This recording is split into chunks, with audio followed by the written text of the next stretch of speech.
And to discuss this development, I'm joined by Ambassador Sanjay Bhattacharya, former secretary in the Ministry of External Affairs. Thank you, Ambassador Bhattacharya, for being on the show.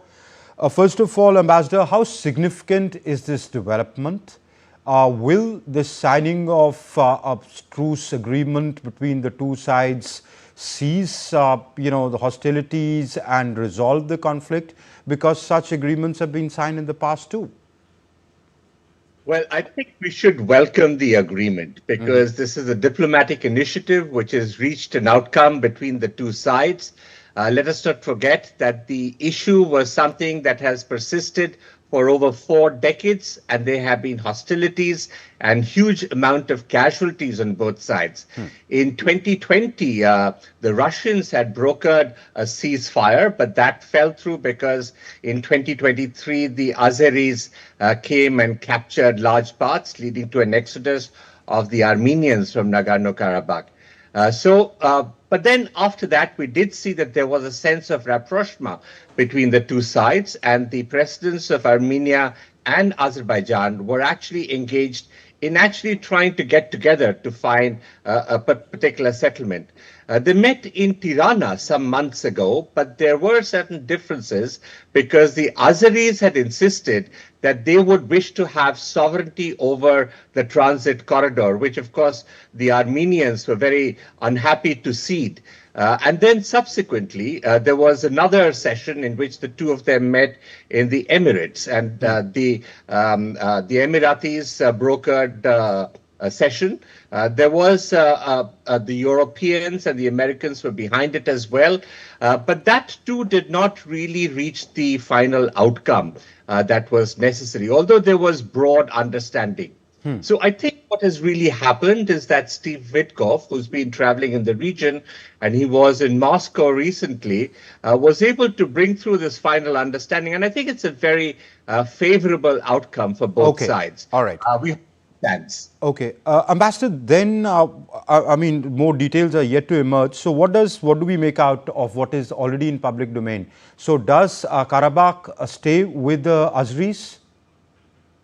Yes, I think it does not envisage a transfer of territories from the initial reading of what I have ascertained. But what it does mean is that it would provide opportunities for access in a much more deliberate and sustained manner.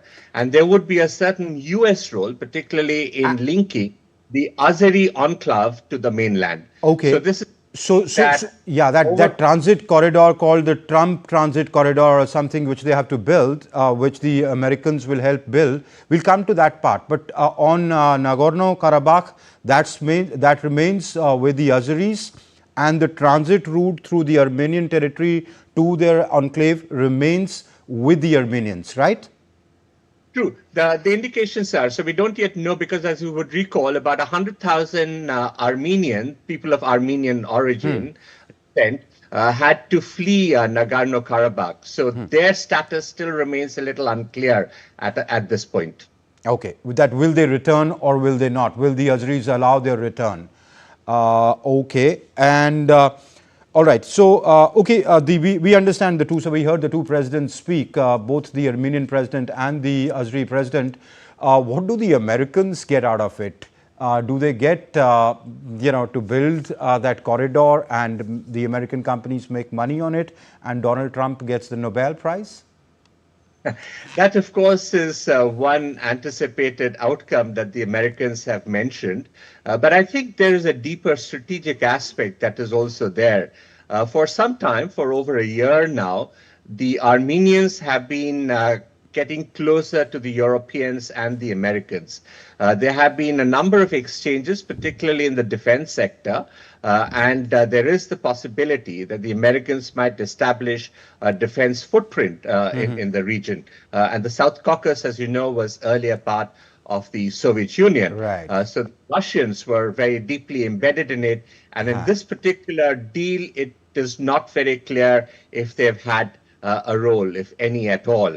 So the Americans get a foothold in that region. I understand the French representing the Europeans will also be much more closely engaged. Okay. The the group that was established on the Nagorno-Karabakh is to be now disbanded, which The would Minsk see, group, you mean?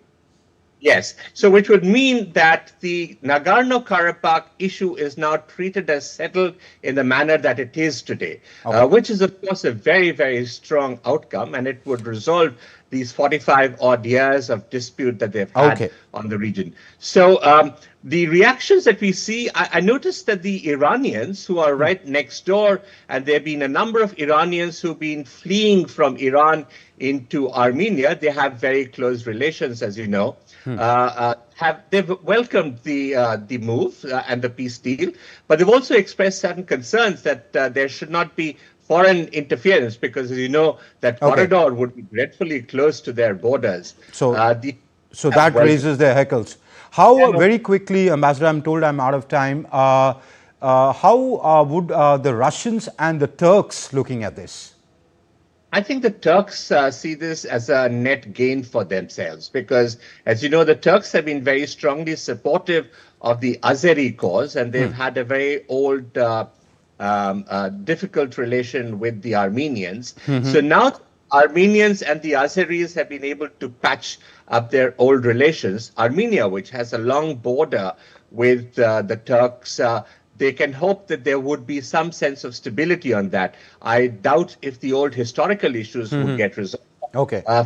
There would be. The important one is Russia, and I think that's something that is still a little unclear. This would certainly mean that the Russian influence in the region is somewhat diluted. Let us also recall that in 2023, when the conflict happened and the Azeris were looking for support from the Russians were actually unable to provide that at that time. And there does seem that there has been some distancing to some extent. All right. Ambassador Sanjay Bhattacharya, that's all the time I have for. Thank you very much for being on the show and sharing your insights with us. Thank you.